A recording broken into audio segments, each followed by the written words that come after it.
So, I recently picked the ATLS GEO and I had one question in mind. Is it actually worth the hype, or just another slap of grey paint in metal pretending to be a mining revolution?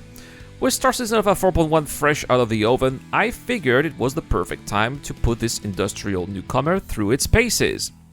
Is this the dream solo mining rig we've all been waiting for, or just a shiny disappointment? Well, we are going to find it out in today's video. When Clan Imperial Games introduced the GEO, they made some big promises. Supposedly, this modest-looking unit would crack both the chunkier rocks usually reserved for the Grey Cat rock and the smaller ones you'd normally have to mine by hand, just by flipping the laser's power mode like you're tuning a holo radio. It sounds almost too good to be true, right? And if that wasn't good enough, well, Clan Imperial Games claimed that you could open the back here, unload your cargo into a box, and keep mining without skipping the beat. On paper, it all sounded like the dream rig for solo operators. So, I loaded the GEO, drab, grey, unassuming there, into the back of a Cutlass Black, added a large store oil container for good measure, and plotted a course to one of Stanton's moon with the objective to test the claims, mine some rocks, and find out if the GEO is an unsung hero of the industrial world, or just a metal box with a midlife crisis.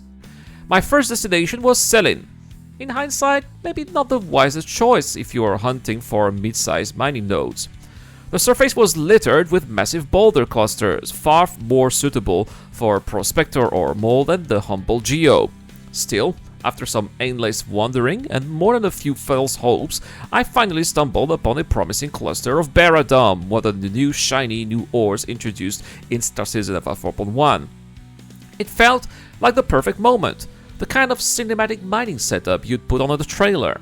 But alas, reality struck. None of the rocks were interactable, not a single one.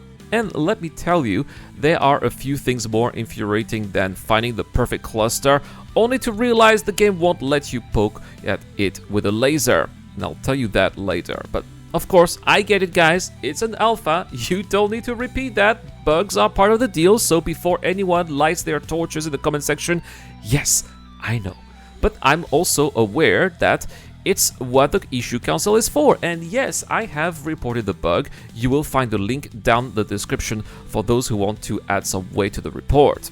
But here's the thing, this patch had a fairly long PTU cycle, and the fact that a major issue like this, one that directly affects a brand new vehicle just released for sale, managed to slip through unaddressed, quite frankly I find it baffling. If I had spent some real money on this digital mining marvel only to find that it can't mine due to a known issue, I would be just a little more than a little annoyed. Oh wait, I actually did, since I'm giving this one in June, so well, let's hope it is fixed by then. After the letdown on Selin, I headed to Daymar next, hoping to find some mid-sized mining nodes that the GEO could handle. Unfortunately, Daymar didn't offer much better luck. The surface was littered with large boulders, nothing that the GEO could effectively mine, and I couldn't find a single compatible ore rock, and once again I was left with nothing to show for my efforts. It felt like the GEO was just destined to stay in the cargo hold for a while longer. At that point, I figured that if Daymar's surface wasn't going to work out, maybe I should try my luck in a cave. I headed toward the abandoned Kudri ore cave, thinking that an underground environment would be a better fit, but as soon as I arrived, I ran into another issue. The entrance was way too small for the GEO to fit through. There it was here, standing at the entrance, watching my hopes crumble again. The GEO just wouldn't fit, and it was another fail. But I wasn't about to let that stop me. I knew I had to keep on trying, so I moved on to the occupied Kudri ore mine, a much larger cave that could accommodate a medium-sized ship like my Cutlass Black. This time, I was determined to make this work. I landed the Cutlass, unloaded the GEO, and set off to explore the cave. As soon as I got started, I noticed something that made a huge difference: the GEO's augmented reality interface. It made finding mineable rocks a breeze. No more wandering around and hoping to find something worth mining. Now I could see exactly what I was working with.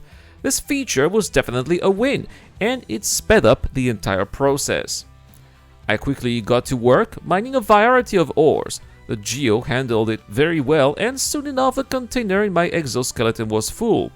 I made my way back to the cutlass, unloaded the ore into the larger container, and got ready to continue mining. But here came the next roadblock. Despite the fact that the GEO's container was empty, the system still thought that it was full. I couldn't use the GEO anymore. It just wouldn't reset, and no matter how hard I would try, there was just nothing that I could do here. The GEO had reached a point where, even though everything seemed clear, it was still stuck in a state that prevented further use. This was beyond frustrating. The GEO had shown real promise in the mine, efficient scanning, good handling, and fast rock collection, but a persistent bug like this really takes the wind out of your sails. With the container malfunctioning here, it was effectively grounded again. So, after filling out yet another issue council report, which you can also find in the description down below, I decided to cash in on the fruits of my hard labor. Jenny Point, above R Corp, is known for buying pretty much anything a miner collects, so I figured out it would be the perfect spot to sell the ore I'd gathered. Once I landed, I had to transfer my store all box into the local inventory via the freight elevator. After that, all what was left was to drop all of the ore into the local inventory and sell the lot. Simple enough, right? So, to conclude here, I would say that the GEO does offer some interesting solutions for minor scale mining. It clearly needs, though, additional polishing.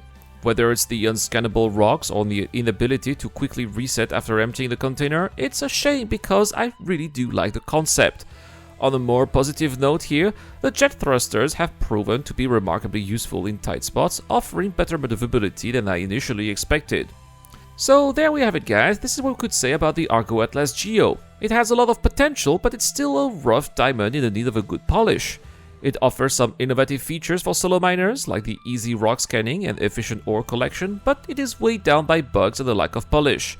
Whether it's unscannable rocks or a malfunctioning container, the GEO's shortcomings are hard to ignore. That said, I can't help but like the concept, and the jet thrusters are really a nice surprise, proving useful in tight spots. It's a shame that GEO's performance didn't live quite up to its expectations, but with a little work, as I say, it could be really a must-have tool for solo mining operators. Anyway, that's pretty much it for this video here. Don't forget that we have a giveaway.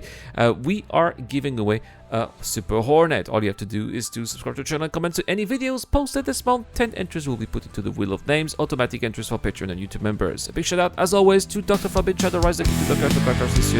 and Zero Crusher. I have been Rad, and I'll see you guys in the next one.